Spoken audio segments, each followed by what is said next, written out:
බෞද්ධ දර්ශනයේ සතුට පිළිබඳව කතා කරද්දී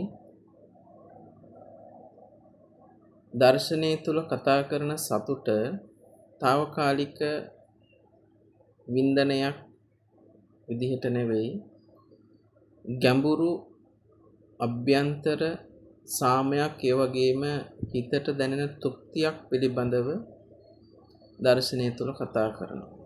එතකොට දර්ශනයේ සතුට ගැන බුදුහාමුදුරෝ දේශනා කළා තියෙන්නේ නත්ති සන්ති පරමං සුඛං. සාමයට වඩා අන් සතුටක් නැත. ඒ විදිහට අභ්‍යන්තර සංසුන් ස්වභාවයමයි උතුම් සතුට කියලායි බුදුහාමුදුරෝ සතුට ගැන කතා කරලා තියෙන්නේ. එතනදී බෞද්ධ දර්ශනය තුල කතා කරන සතුට ප්‍රධාන වශයෙන් කොටස් දෙකකට බෙදෙනවා. ආමිෂ සුඛ සහ නිරාමිෂ සුඛ කියලා. ආමිෂ සුඛ කියලා කියන්නේ බාහිර වස්තුන්, ඒ වගේම සම්බන්ධතා,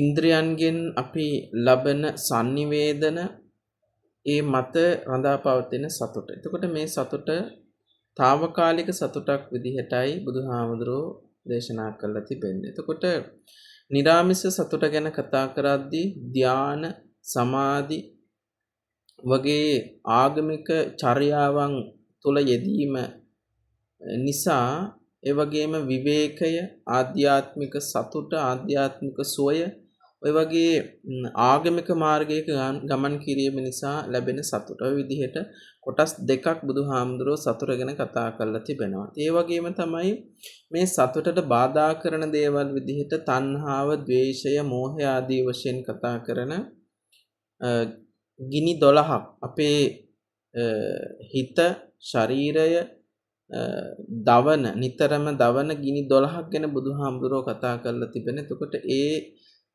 දැවීම තුල අපේ සතුට නැති වෙනවා කියලායි බුදුහාමුදුරෝ දේශනා කළා තියෙනවා. ඒ විදිහට බෞද්ධ දර්ශනයට අනුව නියම සතුට කියලා කියන්නේ බාහිර සම්පත් නෙවෙයි, බාහිර දේවල් වලින් අපිට ලැබෙන දේවල් තුල අපි ඇති කරගන්න සතුට නෙවෙයි, අභ්‍යන්තර සාමය, ඒ වගේම සෑහීමකටපත් වීම, මිදීම.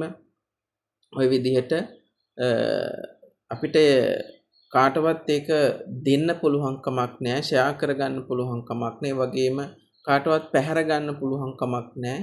අපි ඇති කරගන්න අපේ හදවත තුල, අපේ හිත තුල, අපේ චිත්තසංතානය තුල ඇති කරගන්න සදාකාලික සතුට, නිවීම, සැනසීම තමයි බුදුහාමුදුරෝ සතුට විදිහට දේශනා කරලා තිබෙන්නේ.